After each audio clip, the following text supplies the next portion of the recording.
Hello, Matt.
Hello, good morning guys.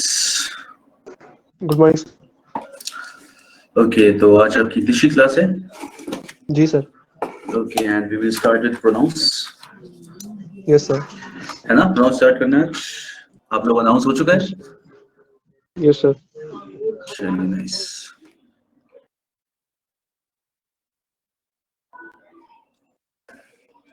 Yeah, it's almost good afternoon guys. Okay, चलो we will start with pronouns then. तो आप लोग क्या साथ में लिखते जाते हो साथ में? अगर मैं इस तरीके से लिखूंगा तो if you need I'll provide the slides later, but हम अभी ऐसे स्टार्ट करेंगे. I guess this way it's better कि हम साथ में लिखते हुए चलें.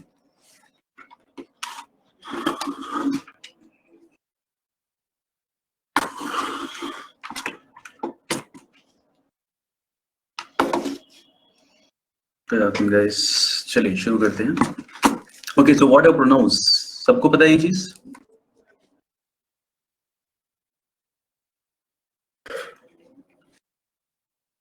चलो, तो प्रोनाउंस क्या है बेसिक हमें पता है. तो we will start straight away with देखिए टाइप्स ऑफ प्रोनाउंस जो भी होंगे. मैं भी लिस्ट नहीं लिखवा रहा कि हम टाइप्स ऑफ प्रोनाउंस में कौन कौन से प्रोनाउंस पढ़ने वाले हैं और ये सब कुछ. हम स्ट्रेट अवे स्टार्ट करते हैं. Yes, word used at the place of noun they are called pronouns. ठीक है, तो पहला टॉपिक हम लोग स्टार्ट करेंगे सीधे पर्सनल प्रोनाउंस से. ओके, तो हम साथ में सीधे पढ़ते हुए चलेंगे. ऐसा नहीं है, ऐसा कोई टाइम वेस्ट करने की जरूरत नहीं कि हम पहले लिस्ट लिखवाएं कि ये प्रोनाउंस हम पढ़ने वाले हैं. वो हम साथ में लिखते हुए चलेंगे. और अगर किसी का मन हो तो मैं बता भी सकता हूँ, ऐसी कोई दिक्कत नहीं. लेकिन बाकी जब हम लिख ही रहे हैं तो साथ में फिर नोट करते हुए चलना फिर आराम से. ठीक है, तो पर्सनल प्रोनाउंस किसी भी सेंटेंस में व्हाट इज द सब्जेक्ट. पहले मैं ये बात करना चाहूंगा थोड़ा. हम पर्सनल प्रोनाउंस की बात कर रहे हैं तो सब्जेक्ट, ऑब्जेक्ट और पॉजिटिव केस के बारे में डिस्कस करते हैं. आपने नाउन्स के अंदर पॉजिटिव केस पढ़ा होगा, यानी नाउन का पॉजिटिव कैसे बनाते हैं, अपोस्ट्रोफी एस वाले केसेस. मुझे जरा इसके बारे में बताइए कि what is the subject in the sentence. Subject किसे बोलते हैं?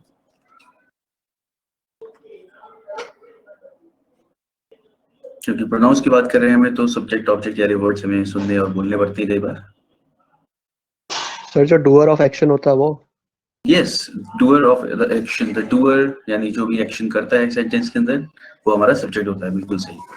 ठीक है, तो प्रोनाउंस हम कौन सी यूज करते हैं चलिए देखते हैं. पर्सनल प्रोनाउंस में हमारे पास आता है I, we, you, he, she, it and they. Sir दिख नहीं रहा. दिख नहीं रहा? सिर्फ आई तक दिखा सर, उसके बाद वी यू कुछ नहीं दिखा. अब दिख रहा है? नहीं सर.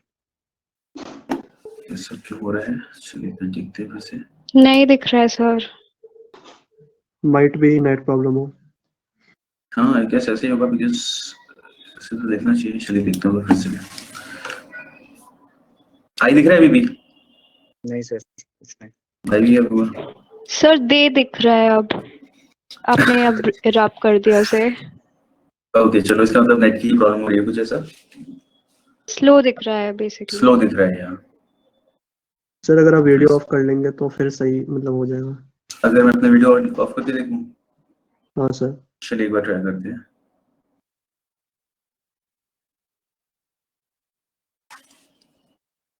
देखिए सर आई दिख रहा है, उसके बाद नहीं कुछ। आई भी दिखा, यू भी दिखा, यस सर दिखा। he, she, it and they। अब गाइस मेरे ख्याल से दिखना चाहिए। Yes sir, yes sir. Sir सिर्फ आई और वी दिख रहा है, अब ही और शी दिखा, लेट दिख रहा है वो वो। थोड़ा लेट आ रहा है। बहुत लैग कर रहे हैं।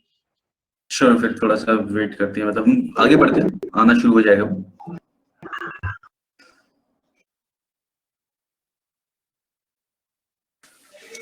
अब देखिए सब कुछ।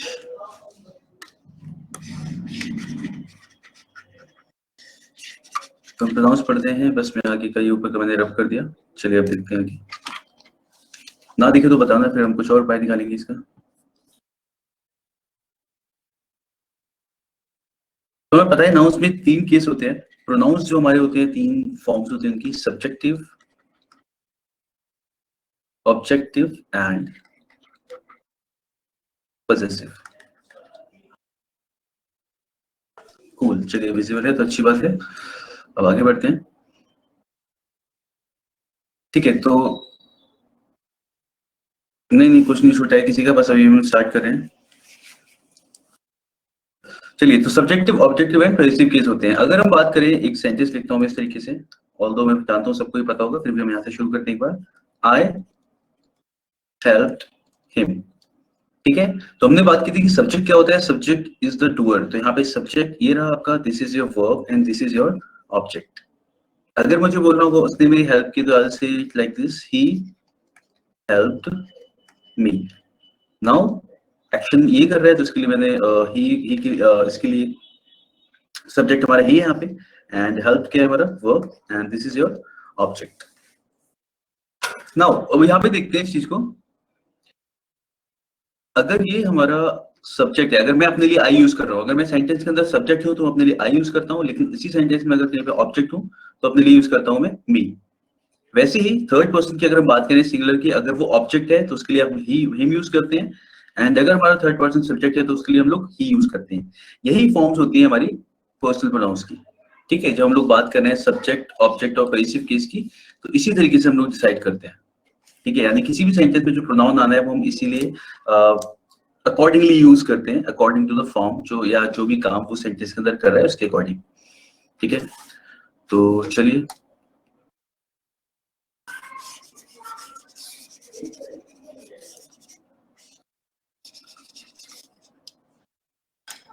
तो सब्जेक्टिव केस आई के लिए हो गया, आई, एंड ऑब्जेक्टिव केस क्या है, मी।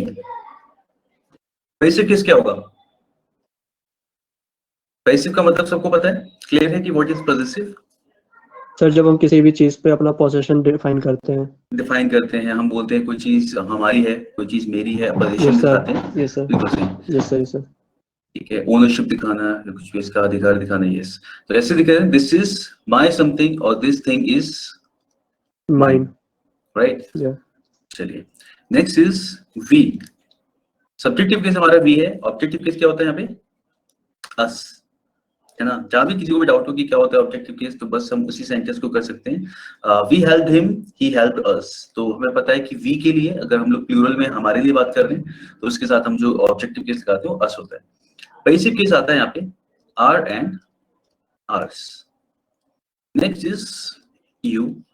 ऑब्जेक्टिव और सब्जेक्ट दोनों ही के लिए ये सेम ही फॉर्म होती है इसकी, यू। एंड पजेसिव केस में आता है हमारा योर एंड योर्स। नेक्स्ट है हमारा subjective case he, and objective case इसका हमने अभी देखा था हिम। पजेसिव केस क्या होगा, हिज। ठीक है, अब देखिए यहाँ पे इसकी एक ही फॉर्म होती है, एक और हिज नहीं होगा। आई गेस जब भी ग्रामरियन बैठे होंगे तो उन्होंने एक बार हिज तो लिखा होगा, आई मीन सबकी दो फॉर्म है इसलिए, लेकिन फिर उन्होंने इसे हटा दिया होगा, this is not fine.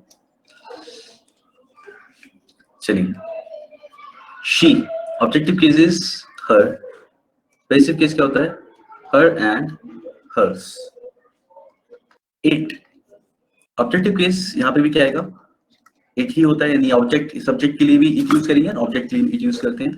Passive case कैसा आता है, विदाउट अपोस्ट्रोफी या विद अपोस्ट्रोफी, इट्स कैसा लिखा जाता है?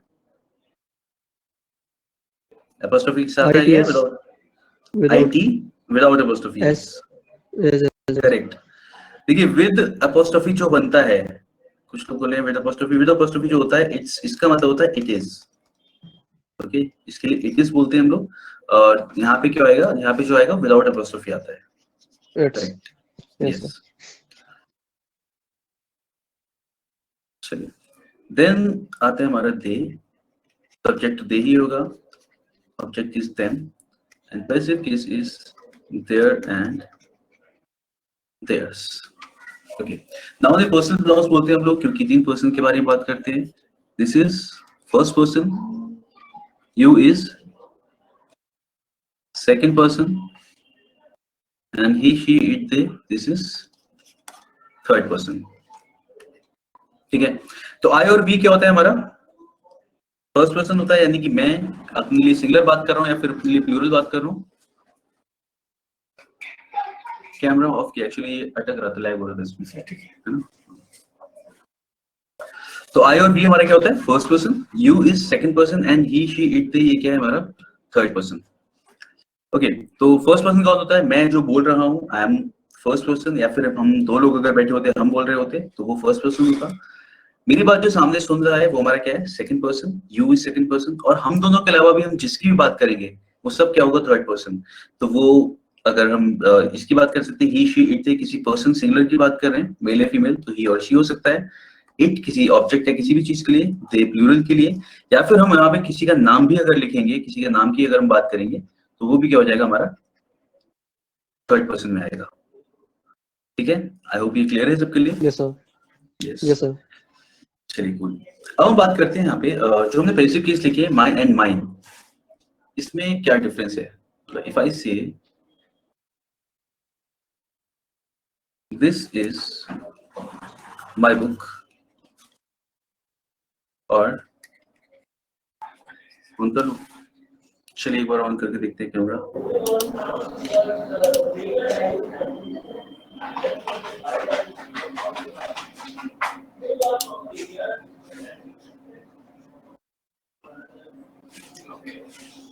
नहीं, कैमरा तो चल रहा था, वो जब मैं लिख रहा था ना उसमें लैग हो रहा था।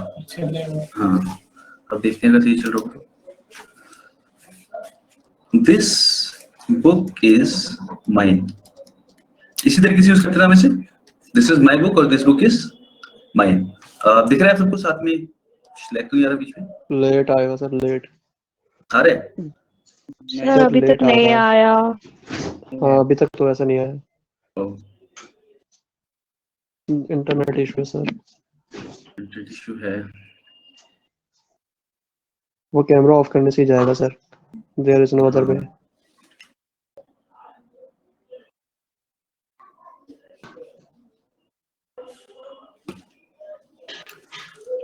अभी तक आ गया या नहीं? अभी भी नहीं आया? सर आप ही लोग की साइड से sir. प्रॉब्लम है, क्योंकि हर क्लास में लैग हो रहा है आज। राइट, अभी भी वही पे है sir, this is my book तक ही। ओके, चलिए give me a second.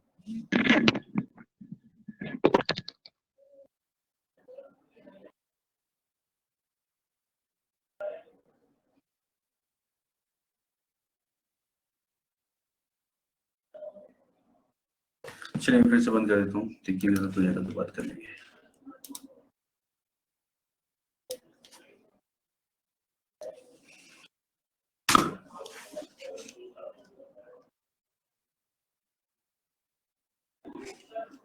Now is it fine?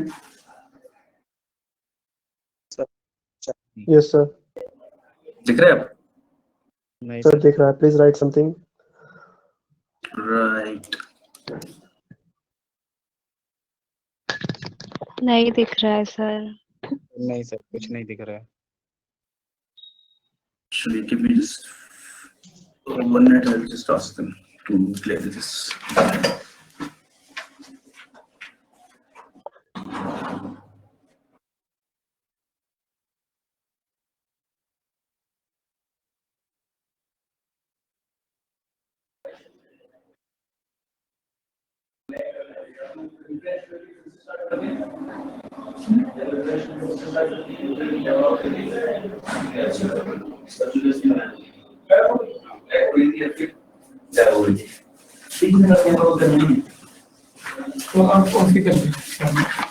Camera off कर लिया मैंने, एक बार बात करता हूँ अगर चल रहा है आपके पास आ गया देखिए। नहीं सर अभी नहीं है। व्हाइट स्क्रीन शो हो रही है, व्हाइट स्क्रीन शो हो रही है सर। एक बार रिफ्रेश करें से कुछ बोल दीजिए।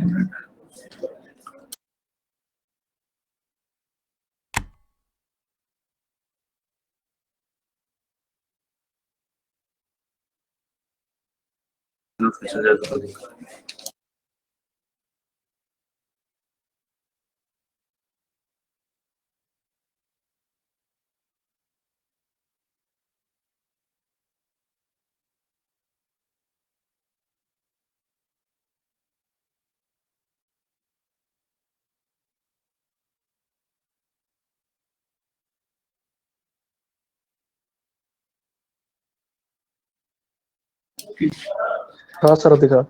अब देखिए यस सर। सर कुछ लिख के देखिए।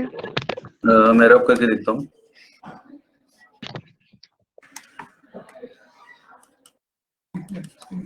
दिखा सर दिखा। हाँ सर दिख रहा है अब। Working.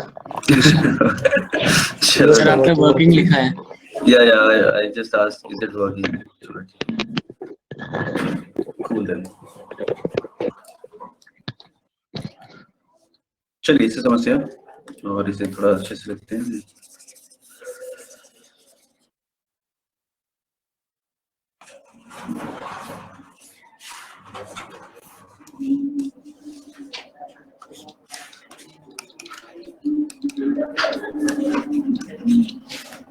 Okay, when I'm saying this is my book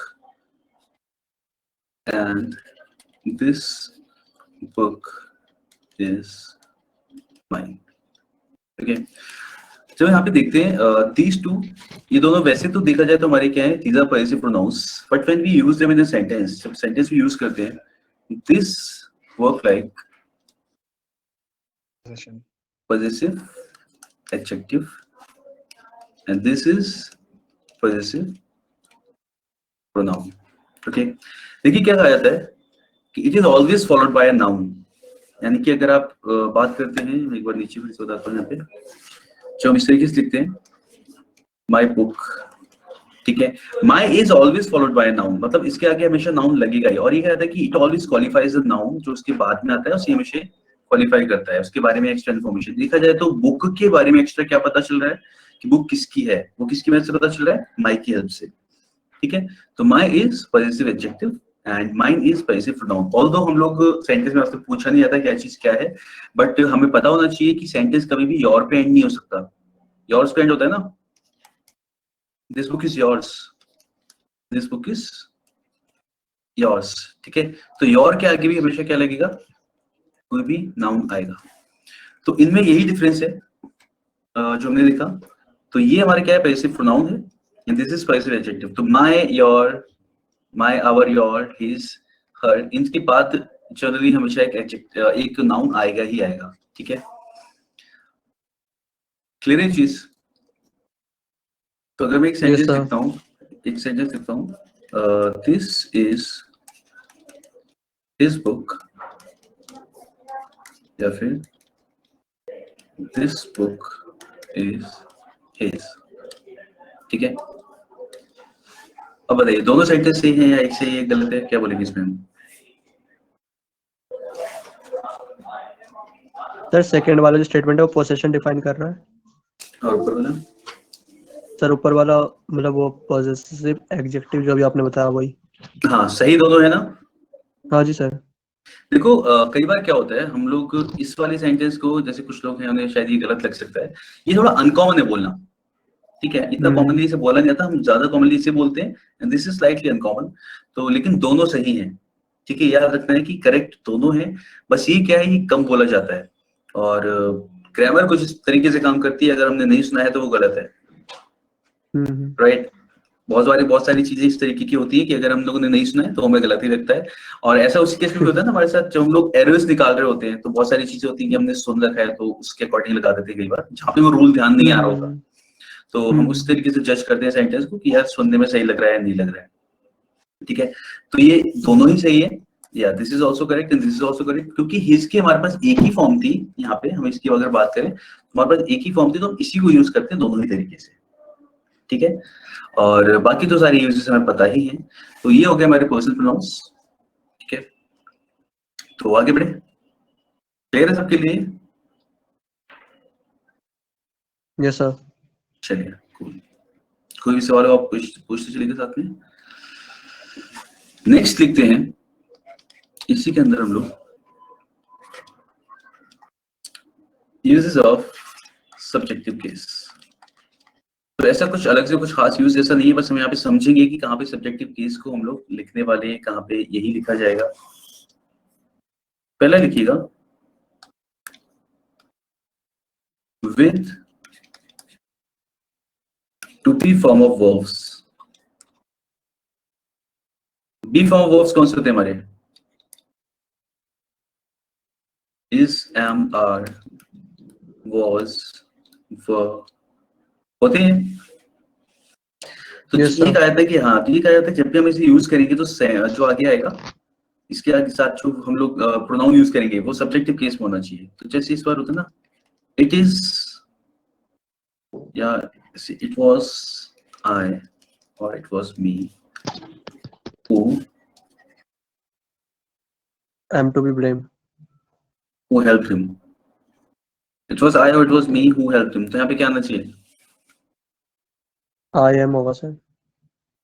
I am, It was नहीं ये वैसा ये वाला सेंटेंस नहीं है कि आई एम। समझा नहीं सर, एक बार फिर से ये सेंटेंस दिखा है इट वाज आई, यहाँ पे आई आएगा या फिर मी आएगा? who helped him, it was I who Sir, helped him। I sir आएगा। I ठीक है ना, it was I who helped him। Similarly,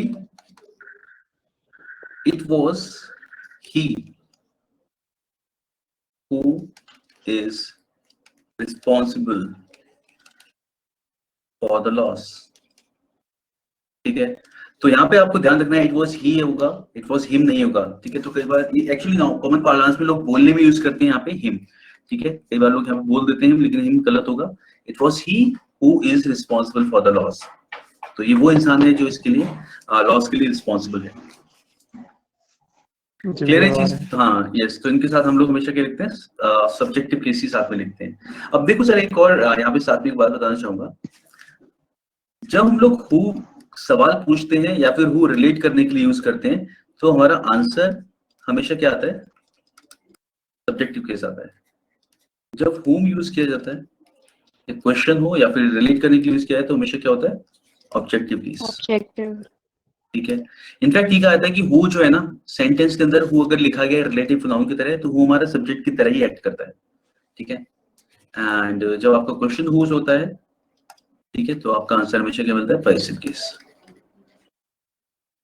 ठीक है, अब यहाँ पे एक कॉमन सा क्वेश्चन बोला जाता है हु इज इट। जैसे हम लोगों ने कहीं पे नॉक किया या फिर कॉल किया आपने किसी को, हु इज इट।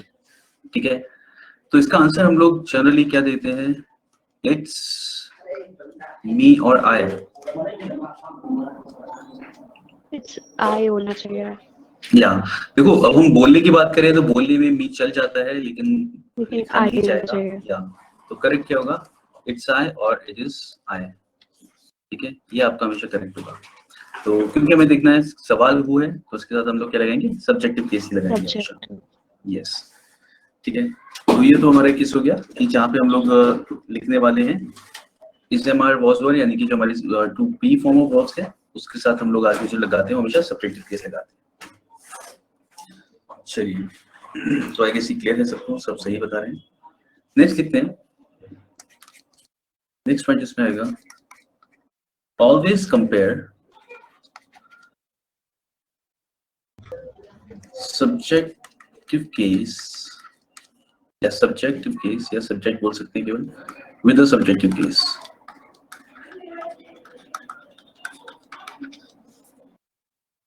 या सिंपल समझ सकते हैं always compare subject with a subject.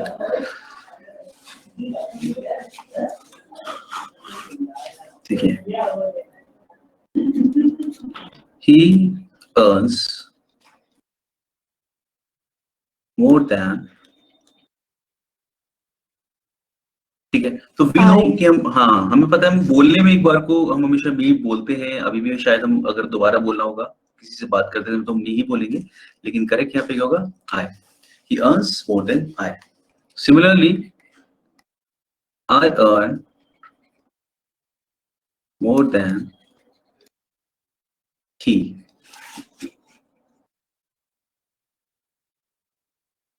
एक मिनट रुकिएगा। बोलने में हिम लगा देते हैं। Yes.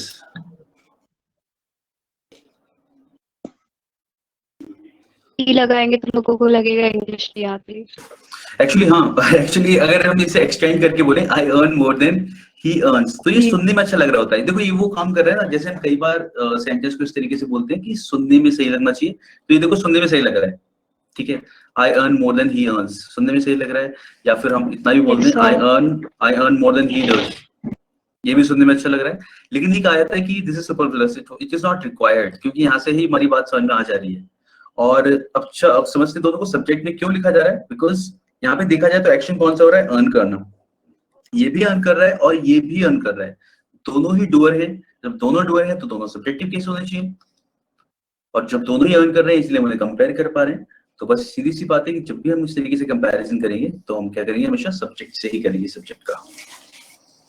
ओके चलिए, यहाँ पे क्या लिखा है, सर होम को हिंदी में क्या कहते हैं? होम को हिंदी में क्या कहते हैं यार, एक्चुअली हिंदी में एकदम से कोई वर्ड होता नहीं है इसके लिए।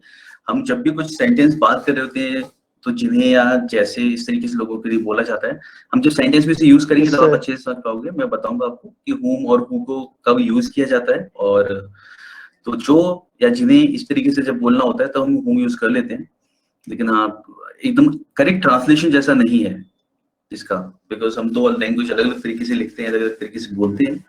बट हाँ, सेंटेंस में जब यूज करेंगे तो आपको अच्छे से समझ में आ जाएगा कि होम का में कब यूज करना है, तो वो मैं आपको बताऊंगा भी आगे। चलिए, तो यहाँ पे सिंपल है, सब्जेक्ट को हमेशा सब्जेक्ट से ही कंपेयर करेंगे। तो इस पे क्वेश्चन कुछ इस तरीके से मिल सकता है, he was much more surprised than me. He was much more surprised than me to see the crowd coming towards us. ठीक है, तो एग्जाम में आ चुका है वाला क्वेश्चन, तो जो हम इस तरीके से बोल रहे हैं, लास्ट में आपके ऐसे नो एरर लिखा हुआ है, एनी मतलब नो एरर, तो आई होगा ना वो? यस, यहाँ पे क्या हो जाएगा, आई हो जाएगा, ठीक है। इस जगह पे हम लगा देंगे आई, बिल्कुल सही। तो ही वाज मच मोर, क्योंकि हमें पता है हम सब्जेक्ट को कंपेयर कर रहे हैं, कंपैरेटिव डिग्री का यूज किया हमने यहाँ पे, मोर, ठीक है। तो he was much more surprised than I to see the crowd coming towards us. Clear है सबके लिए? Yes sir. चलिए, नाइस। नेक्स्ट पॉइंट लिखते हैं इसमें,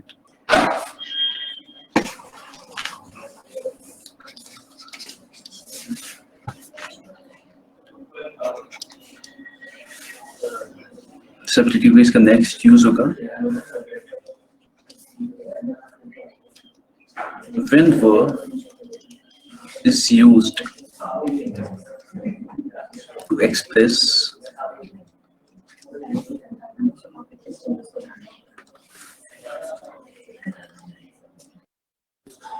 unfulfilled wish, desire or condition,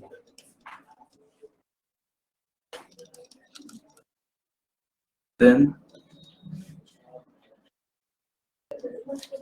subjective case is used.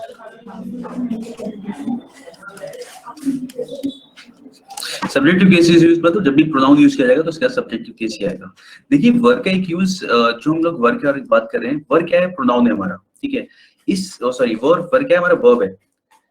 इस वर्ब की यूज को, क्योंकि ये वर्ब है, हम इसे वर्ब के अंदर भी पढ़ देते हैं क्योंकि वहां पे तो वर्ब होता ही है ये। इसे हम टेंस के अंदर भी पढ़ते हैं क्योंकि पास्ट टेंस का है, और इसे हम प्रोनाउंस में भी पढ़ रहे हैं क्योंकि यहाँ पे ये इसके साथ हम सब्जेक्ट यूज करने वाले हैं, वो हमारा सब्जेक्टिव केस में ही होना चाहिए, यानी कि जो भी प्रोनाउन यूज करोगे वो सब्जेक्टिव केस में होगा। तो इसलिए हम इसे यहाँ पे देख लेते हैं। ऑल्दो हमें बस इसका यूज समझ में आना चाहिए, बाकी तो हम कहीं भी किस तरीके से लिखें एग्जाम में समझ में आना चाहिए हमें।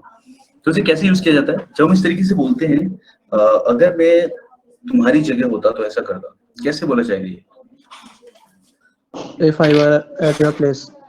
ठीक है, तो जनरली हम लोग क्या करते हैं, इस तरीके से बोलते हैं if I were at your place. ऐसा हम इसलिए करते हैं क्योंकि जब हम लोग इंग्लिश बोल रहे होते हैं तो कई बार हम लोग ट्रांसलेशन करते हैं इंग्लिश से हिंदी से इंग्लिश में, कि अगर मैं तुम्हारी जगह होता, ठीक है, और जगह के लिए हम क्या लगाते हैं? प्लेस, ठीक है, लेकिन इसका एक्चुअल मतलब होगा अगर मैं तुम्हारे घर होता, ठीक है। इस बोलते हैं ना there is a party at my place या एट हिज प्लेस या एट योर प्लेस, तो ये एक्चुअली में घर दिखाता है कि तुम्हारे यहाँ।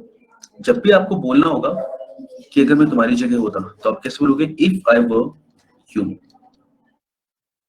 ठीक है, इफ आई वर यू, इतना ही काफी इस बात को बोलने के लिए। इफ आई वर यू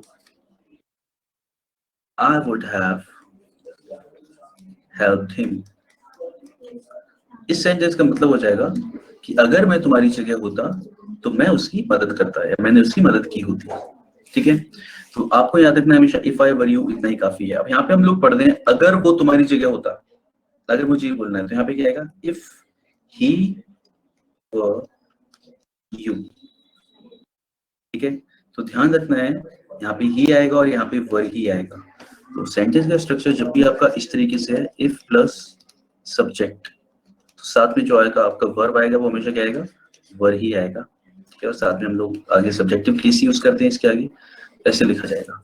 तो if he were you he would have helped him, ये हम पूरी बात ऐसी एज इट इज बोल सकते हैं नीचे, कि अगर वो तुम्हारी जगह होता तो उसने उसकी मदद की होती, या किसी का नाम लिख सकते हैं, he would have helped Ram, ठीक है। कोई डाउट यहाँ पे? No sir. ओके, जैसे और तो आगे बात करें, अगर मुझे बोलना होगा अगर मैं उसकी जगह होता, इफ आई वर ही, ठीक है,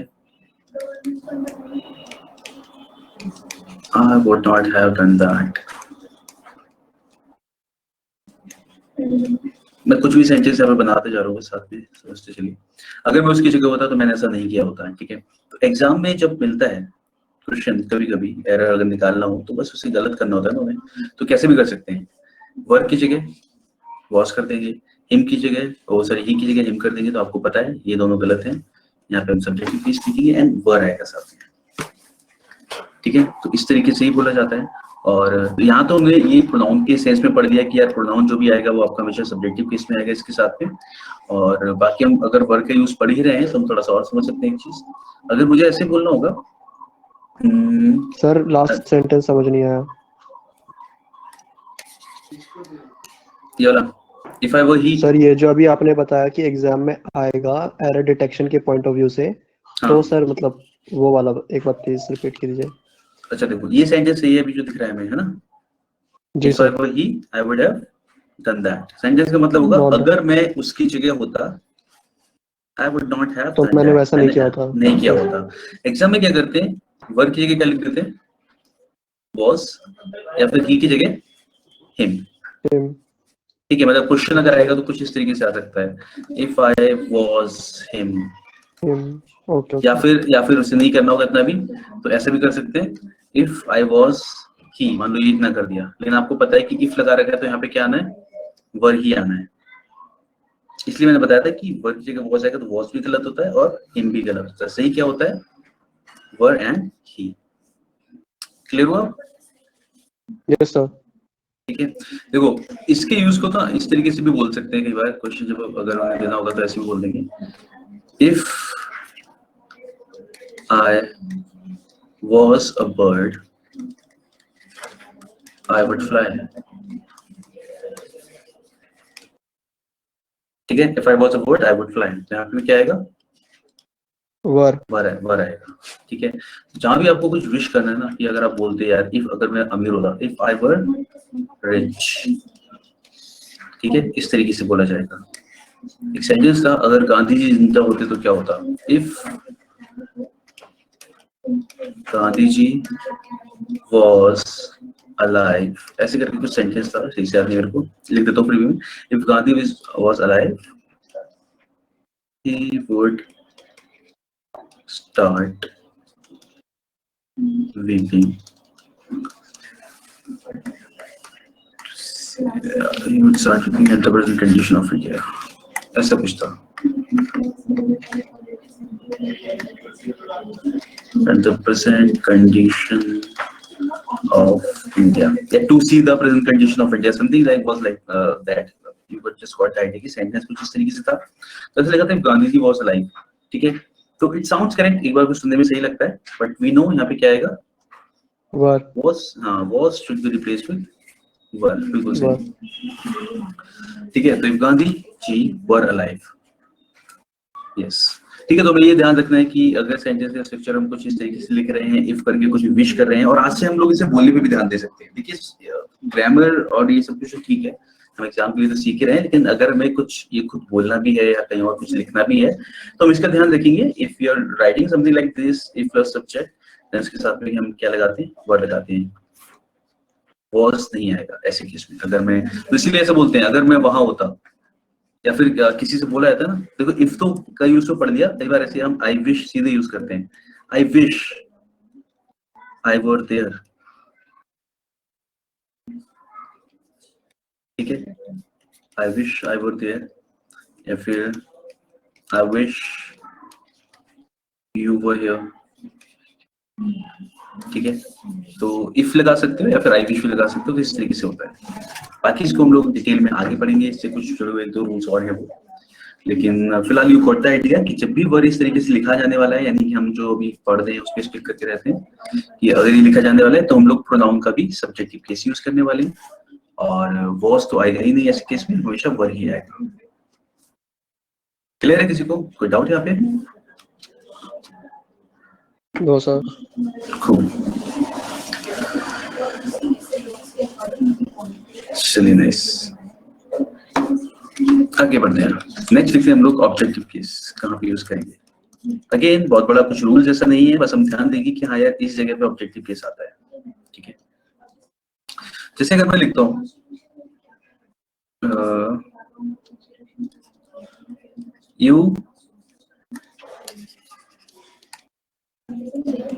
you and me should go to market, should go to the market, कैसा है सेंटेंस, सही है गलत है?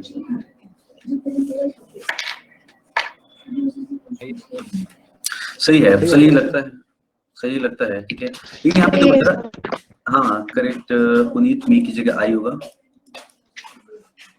क्योंकि यहाँ पे कौन जा रहा है मार्केट में, है ना, ये दोनों लोग जा रहे हैं ना, दोनों सब्जेक्ट हो गए। You and I should go to the market. Sir दोनों तो साथ में जा रहे हैं ना। हाँ हाँ बिल्कुल साथ में जा रहे हैं, इसीलिए तो लिखा हमने। लेकिन मतलब अच्छा ठीक है, समझ गई। नहीं देखो दोनों सब्जेक्ट हैं, दोनों साथ में काम कर रहे हैं, तो you and I should go to market होगा, ठीक है। ऑब्जेक्ट बेस कब आएगा, अगर इसके स्टार्टिंग में कोई भी प्रीपोजिशन लग जाए। प्रीपोजिशन पता है ना सबको, between, among, in, on, under, over, ठीक है। तो प्रीपोजिशन अगर कोई भी लग जाए तो हम उसके आगे, प्रीपोजिशन के आगे हमेशा क्या आता है, हमारा ऑब्जेक्टिव केस ही आता है। तो क्या हो जाएगा, बिटवीन यू एंड मी। देखो यार यू तो सब्जेक्ट और ऑब्जेक्ट दोनों के लिए सेम होता है, ठीक है, और आई का ऑब्जेक्टिव केस क्या होता है, मी। तो बिटवीन के बाद यू एंड आई नहीं हो सकता, बिटवीन क्या होगा, between you and me this matter can be resolved.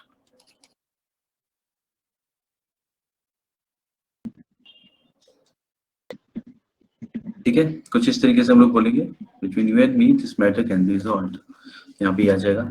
इसीलिए हम लोग ऐसे बोलते हैं, डिपेंड्स ऑन हिम। अब ये क्या है ना, ये रूल इसलिए मैंने कहा था, अगर मुझे ऐसे कुछ बोलना होगा,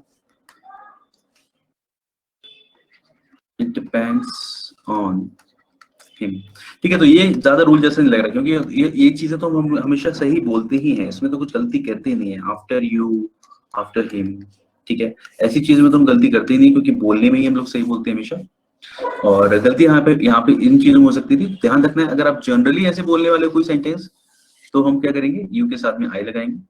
और अगर आपके साथ में स्टार्टिंग में कोई प्रीपोजिशन आ गया, किसी भी प्रीपोजिशन की बात कर रहे हैं हम लोग, तो जैसे ये प्रीपोजिशन है इसके बाद हिम आ रहा है, और आफ्टर के साथ, बिफोर के साथ, सेकंड वन, दिस वन। चलो मैं फिर से पूरी चीज बता देता हूँ। अगर आप जनरल केस भी यूज करने वाले हो, जनरली अगर हम बात करने वाले हैं, तो आपका सब्जेक्टिव केस आएगा, जैसे you and I should go to market. तो यहाँ पे मी नहीं होगा, यहाँ पे आई होगा। You and I should go to market, क्योंकि दोनों ही क्या है, सब्जेक्ट्स हैं। लेकिन यहाँ पे हम बात करें तो ये आपका क्या आ गया, दिस इज योर प्रीपोजिशन। तो इसके साथ में क्या आएगा, objective case and objective case.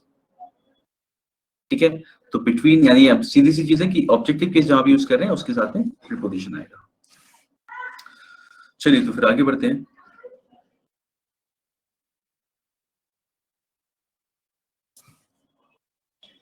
Next इसमें आता है विद द वर्ड लेट। ठीक है, लेट के साथ में, या फिर हम ऐसे लिख देते हैं इस तरीके से,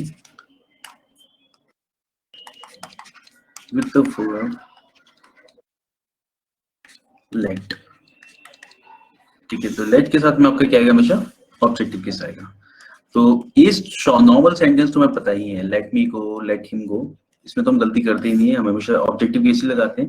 लेकिन अगर कोई सेंटेंस इस तरीके का हो कि अगर ऐसे कुछ लिखा जाए, the peon late the boys and I go inside the office, या गो इनटू द ऑफिस।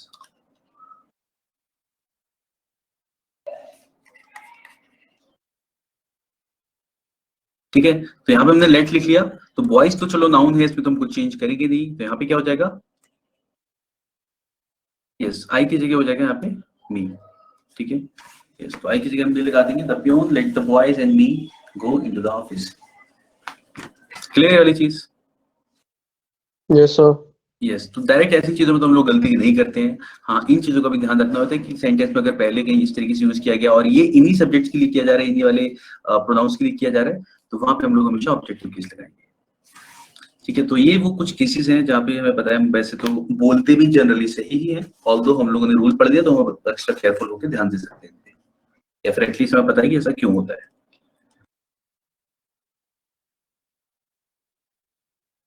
चलिए, तो ज्यादा एक्स्ट्रा कुछ अलग से रूल नहीं थी कि ऑब्जेक्टिव केस कहाँ पे यूज करना है, बाकी तो हम आगे पढ़ेंगे इसे ध्यान से।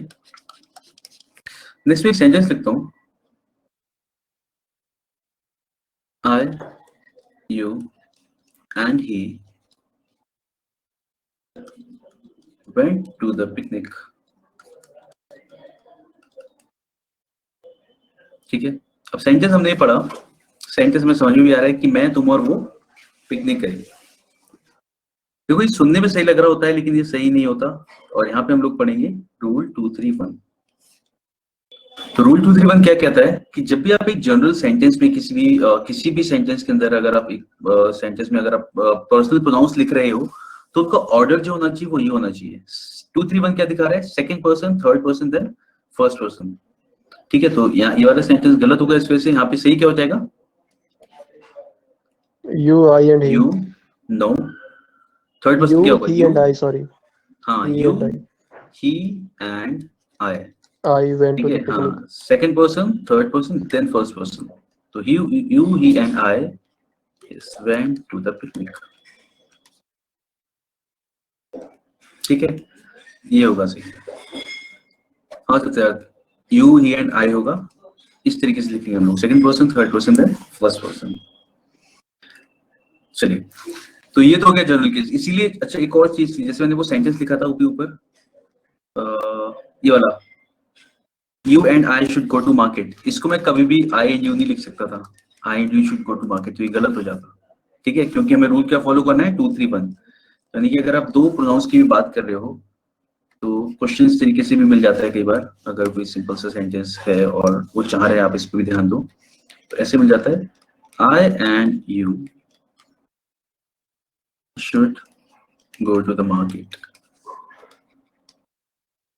ठीक है, तो अगर इस तरीके से कुछ लिखा गया तो हम ये चीज, ये क्या होगा, ये गलत हो जाएगा, इसकी जगह हम लिखेंगे पहले यू आएगा फिर आई आएगा। यस, तो you, सर ये हर बार देखना पड़ेगा ये?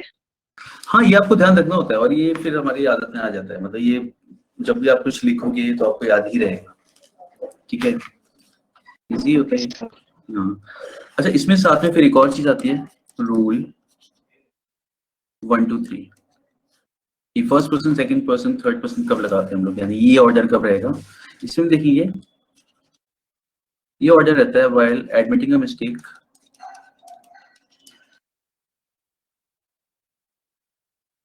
ठीक है, या फिर व्हाइल अपोलोजाइजिंग। तो जब भी आप कोई गलती एडमिट कर रहे हो, गलती एक्सेप्ट कर रहे हो या फिर अपोलोजाइज कर रहे हो, यानी बेसिकली किसी भी गलती के लिए माफी मांग रहे हो, तो फिर आपका सेंटेंस क्या होगा, first person, second person and third person. तो अगर कोई सेंटेंस ऐसा है, you we and they are to be blamed for the loss, यहाँ पे लिख देता हूँ मैं, फॉर द लॉस। सेंटेंस का मतलब क्या हो रहा है कि you we and they are to be blamed for the loss, की तुम्हें, हमें और उन्हें ब्लेम किया जाना चाहिए लॉस के लिए। जब आप ऐसा बोल रहे हो कि हमें ब्लेम किया जाना चाहिए, इसका मतलब क्या कर रहे हो, आप अपनी गलती मान रहे हो, ठीक है।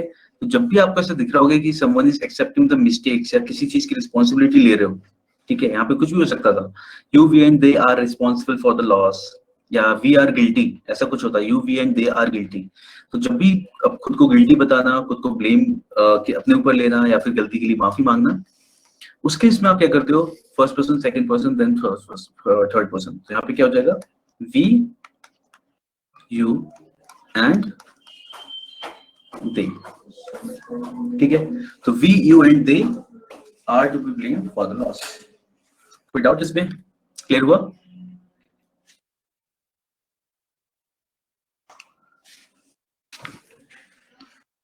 कोई सवाल हो तो आप पूछ सकते हो किसी को भी, ठीक है। तो फर्स्ट तो पर्सन, क्लियर है। कूल। तो first person, second person and third person आएगा ऐसे केस में। तो कई बार लोग बोलते हैं कि नेगेटिव के सेंटेंस के अंदर हम 1 2 3 यूज करते हैं, नेगेटिव जैसा कुछ नहीं होता, बस ऐसा होता है कि अगर आप गलती को एक्सेप्ट कर रहे हो तो आप इसको फॉलो करोगे ऑटो को, ठीक है, first person, second person, then third person. Actually किया इसलिए जाता था एटिकेट्स की वजह से, मैनर्स की वजह से, ठीक है, कि हेलो जनरली, हाँ सर, एक साथ अगर दो थर्ड पर्सन आ जाएं जैसे दे ही, तो किसको पहले लिखेंगे? तो आप किसी को भी लिख सकते हो, तो कोई फर्क नहीं पड़ता, ठीक है। अगर मान लो यहाँ पे होता कोई भी सेंटेंस ऐसा, यू ही एंड दे, ठीक है, तो वैसे 2 3 है ये वाला। और अगर यहाँ पे आई होता कुछ भी ऐसा है, तो हम इसमें कोई ऑर्डर का दिक्कत नहीं होगा, किसी का नाम हो जाएगा ना, नाम भी तो हो सकता है ऐसा, जैसे कोई भी Ram, you,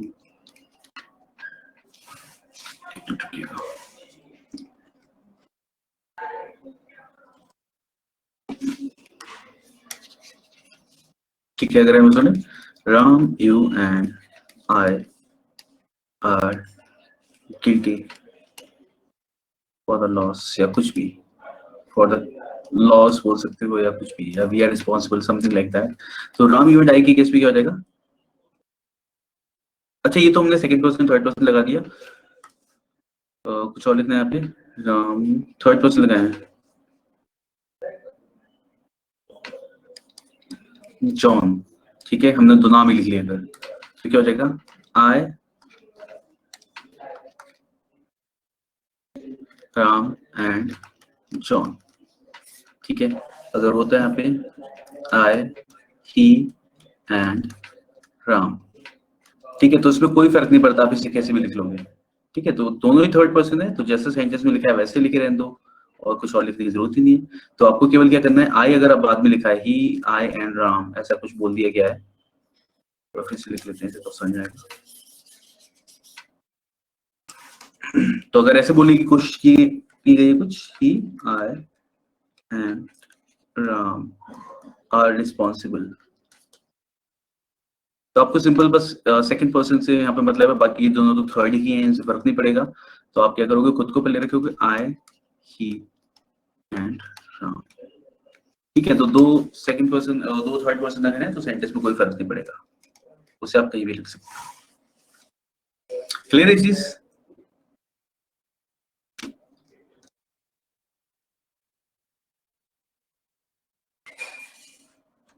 So Sunna, yes for you. Sir एक बार पियोन वाला क्वेश्चन बता दीजिए। पियोन वाला क्वेश्चन ये रहा, चलिए देखते हैं। यहाँ पे क्वेश्चन कुछ इस तरीके से लिखा हुआ था, ठीक है। तो अगर सेंटेंस इस तरीके से आता है, लास्ट में ऐसे लिखा होता है नो एरर, ठीक है। तो हमें क्या है, the boy let the boy, let का मतलब क्या, लेट के यहाँ पे मतलब क्या होता है, अलाउ करना, है ना। The peon let the boys and I go into the office. तो पियोन ने बाकी लड़कों को और मुझे ऑफिस में जाने की परमिशन दी या जाने दिया, अलाउ किया जाने के लिए, ठीक है। तो लेट के बाद आप लिख रहे हो तो भाई ये तो नाउन है, नाउन की फॉर्म तो हम चेंज नहीं करते हैं, लेकिन आगे प्रोनाउन आएगा तो प्रोनाउन के लिए हम क्या लिखेंगे, ऑब्जेक्टिव केस लगाएंगे। तो यहाँ पे क्या रहेगा इसकी जगह, मी हो जाएगा। क्लियर है। तो जब भी आप कहीं पे भी लेट लिख रहे होगा तो उसके बाद जो आता है हमेशा क्या आता है, ऑब्जेक्टिव केस आता है। क्लियर है चीज, कोई डाउट इसमें? अब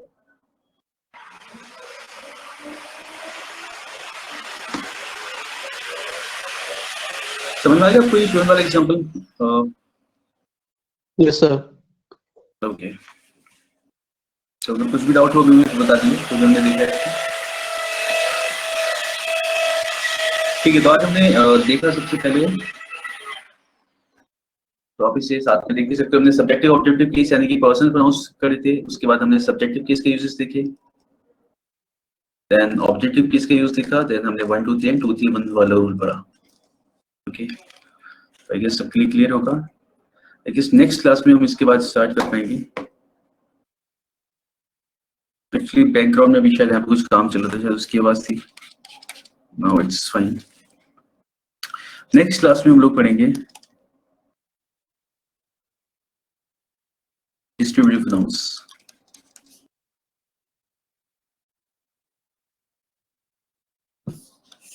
ठीक है, तो नेक्स्ट क्लास हम लोग डिस्ट्रीब्यूटिव प्रोनाउंस से स्टार्ट करेंगे, और बाकी आप इतना पढ़ के देखिएगा एक बार, कोई भी किसी भी तरीके का दिक्कत हो, कोई भी सवाल हो, कोई भी चीज जो समझ में ना आई हो वो भी मुझे बताइएगा। और नेक्स्ट क्लास हम यहाँ से स्टार्ट करेंगे। एक्चुअली यहाँ से नेक्स्ट टाइम स्टार्ट करना है तो यहाँ से स्टार्ट करना सही रहेगा, मतलब नेक्स्ट क्लास में स्टार्ट करना सही रहेगा।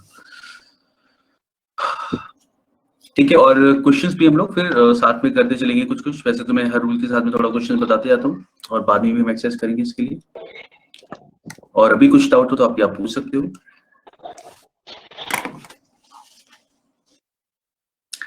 समझ में आई चीजें आपको? इस तरीके से लिख के पढ़ने में कोई दिक्कत तो नहीं है? मतलब ऐसा हो कि स्लाइड से ही no sir. Okay, no sir. उसमें हाँ, क्योंकि मुझे लगता है स्टेप वाइज ऐसे बताना ज्यादा अच्छा रहता है, and I like this way.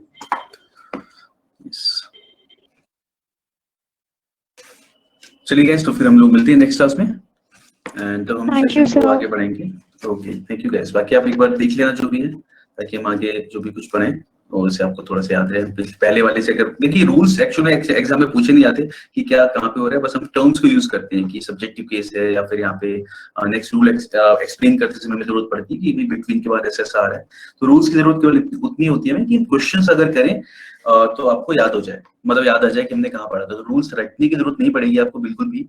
जब मैं क्वेश्चंस कराऊंगा तो बस हमें याद रखना होगा कि हाँ ऐसा हमने पढ़ा था कुछ। ठीक है, चलिए बाकी मैं नेक्स्ट क्लास में आपको अच्छे से बताता हूँ।